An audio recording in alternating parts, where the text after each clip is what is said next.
Hi, my name is Alexis Walls. This is my Fall 2020 Observational Report.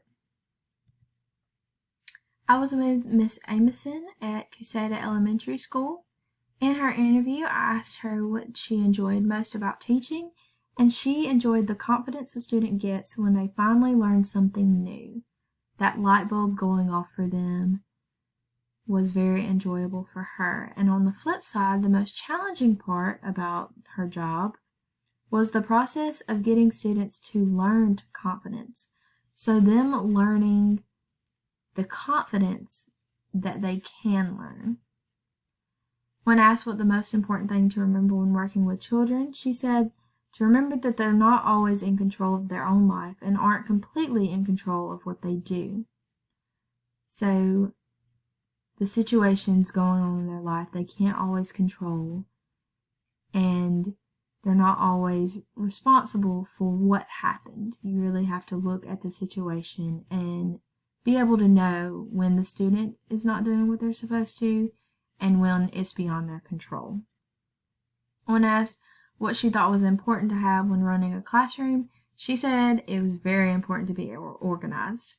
Know where the students' items are as well as yours, your lesson plans, your activities, and being able to find them quickly and efficiently will help a classroom run very smooth. For my support staff interview, I interviewed Miss Siri Houston. When asked what she enjoyed most about her job as a parapro, she said the children and having a different experience each year. As a parapro, she gets a different student each year, and she spends the entire year with them, and she enjoyed the different experience each child brought with them. When asked what the most challenging part of her job was, for her it was wanting to do more for the children but not being able to. And then the most important thing to remember when working with children for Miss Siri was that you had to respect them and remember their age. A 5-year-old can only do so much. So respect them and have age-appropriate standards for them as well. Teaching strategies that Miss Amison used, she did groups or centers. In these centers, they looked a little bit different due to COVID, but it really gave the students a little bit of independence to really be able to sit down, read your book, do your lesson, work on your activity, and stay on track. But also, they were far apart, but they could look over to their group and be like, hey, how do we do this? What are you doing? Or ask any questions, and then Miss Amison was there to answer any questions if they had any. Then, what I called Get Up and Move. Miss Amison would take really any opportunity to incorporate some kind of movement for the children. Because they are a group of first graders, they have a lot of energy and they want to move. So it definitely worked in her favor to give them a chance to get out some of that energy. One thing that she did with a get up and move type deal, they were learning their short and long vowel sounds.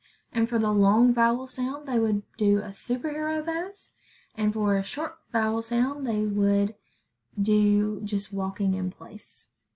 Then she did socks and markers. The students' faces lit up anytime she said that statement. And what they would do, they would grab their expo marker and they would take a sock out and they would use their desk as an dry erase board. And this usually was used for math or spelling out words. So she could really walk around, look at what they're doing, and it gave them a hands-on experience to do their own equations and write their own stuff on a whiteboard or their desk in a fun way other than paper and pencil. Pictured here on the bottom we have a church.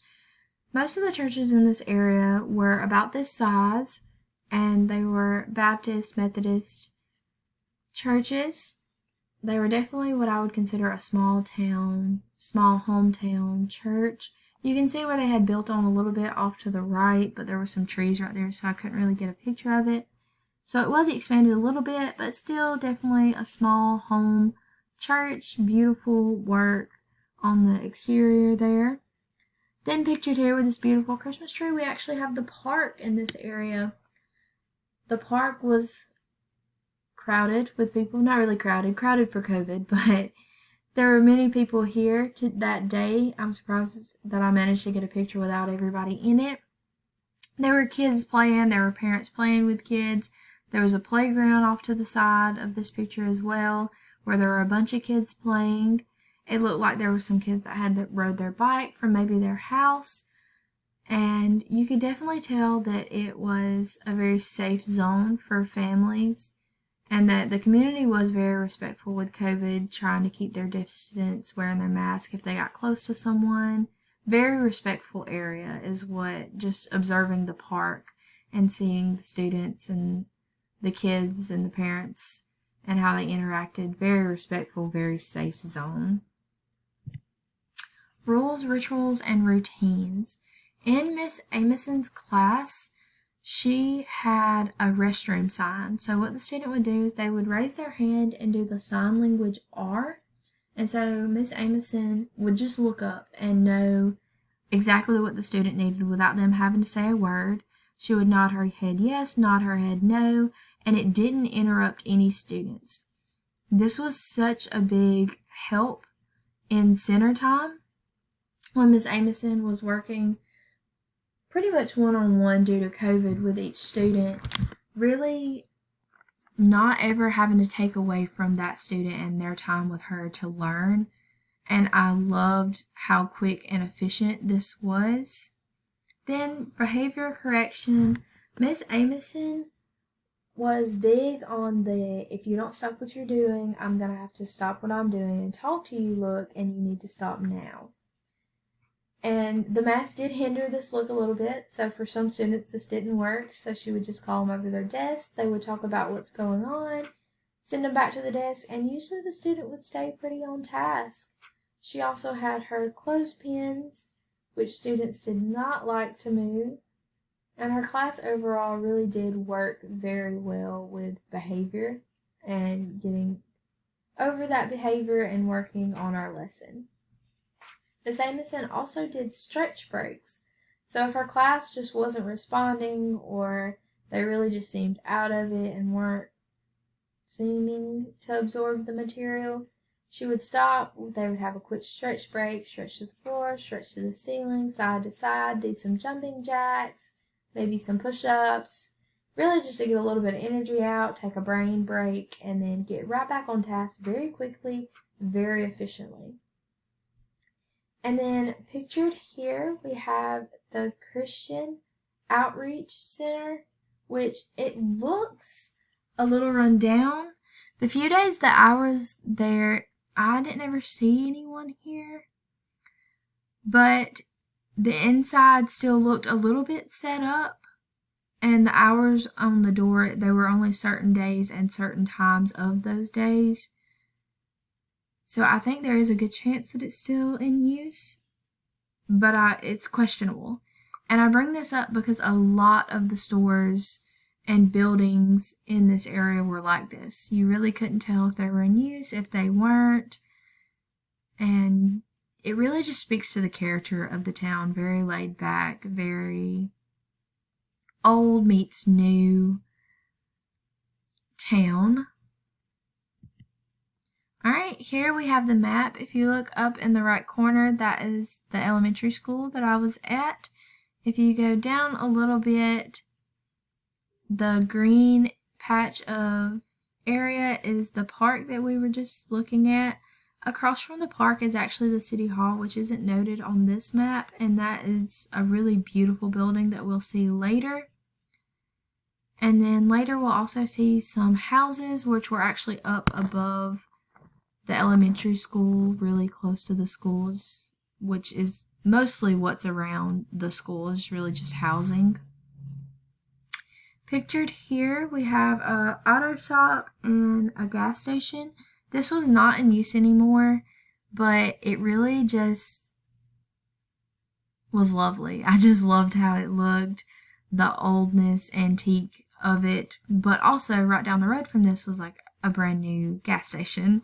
And again, that really just speaks to this town. The old meets the new, right next to each other, living together, working together. And then above that, they actually had a memorial center, which I've never seen a memorial center like this. And I'm from a small town and we don't have a memorial center, so I thought that was very cool. It unfortunately wasn't open either, so I would be curious to know what exactly was in it, whether it was people, events for that town, events for Alabama, or what's in there, because I think that's very cool that they took the time to build a building and really dedicate it to a memorial, and how sweet that is. Here we have the school demographics. So for the school, the minority was at 52%, with most of that being African American. And then your majority was your white, non-Hispanic. And then your gender was 52% male and 48% female. There were 58 teachers with 17 students to one teacher generally. Your grades there were pre-K to second grade, which was crazy to me how big this school was to only have those few grades in it. They had 4 pre-K classes, 17 kindergarten, 16 first grade, 17 second grade, and 1 multi-needs classroom. And then pictured here is some housing. These 2 houses are the ones that were close to the elementary school. Very standard small family homes, simple family homes, which is what most of the homes in this area were. There were a few trailers, but they were still pretty nice. And there were some houses that were a little ran down, but overall most of the houses looked something like this. All right, the community demographics. The population was about 15,000 people. The median family income was $59,443. To own a house, it would cost about $150,000, and to rent is about $859. Education in this area for those 25 and older, 93.3% of them had high school diplomas or higher, and 29% of them had a bachelor's degree or higher. In this area, the poverty rate was about 11%. Pictured here, we have the City Hall that I mentioned earlier. This was definitely the newest, nicest building, or looked that way in this town. And the brick was beautiful there. And then above that, this is actually a church, and it really speaks to that old meets new. And this was a very common thing in this area. The tin building was older, which you can't really tell by this picture, but it was a little bit older. And then the brick building was the newer building.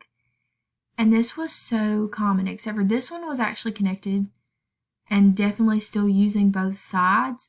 But there were some businesses, churches, homes, all the above, that there was an old building and they would move a couple feet to the side or in front or behind and build a completely brand new building and just not do anything else with the old building.